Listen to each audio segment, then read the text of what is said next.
Hello mga idol, diskarte na naman tayo idol. Yan po ay mag-ihaw po tayo ng fresh na isda idol. Iyan po ay isdang lumahan ito. Ay maliliit na tuna idol. Napakasarap po yan idol, yung isdang tulingan idol. Yan po ang diskarte ko idol. Nilagyan mo po yun ng asin idol para malat-alat yan pagluto idol. Napakasarap po yun. Kaya alam nyo no, fresh po yan idol. Yan po yung sinusupply ng mga supplier namin dito sa Uman idol. Yan po ay buha po ako ng pang-ulam idol para ihawin na namin idol. Napakasarap idol. Dito sa Uman idol, di ka talaga mapapasok idol. Magkukutom idol.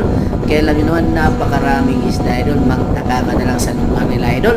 Kaya alam nyo naman, nasa deserto idol. Pero isda idol, napakaraming isda dito idol. At mura pa idol. Tingnan nyo naman idol.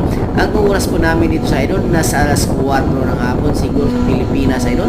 Ang oras ngayon, nasa alas 9 na ng gabi idol. Yan po ang diskarte ni idol. Ulam idol, ang dami po yung ulamin idol. Nagsawa na rin kami sa mga unang malalaki idol. Ito naman sa malit, masarap na idol. Pang-ihaw idol. Yan. Shout out kayo pala sa nag-video ko yan, yung Rani ko idol, yung kaibigan ko Iranian sa idol. Isa pong engineer po yan dito sa planta idol. Yan po ang diskarte namin dito idol. Kung gusto namin magluto idol, dito kami sa likod. Ayan. Ako lang pong sulong Pilipino dito idol. Mga wala akong kasama itong mga Pinoy. Ako lang salamat po.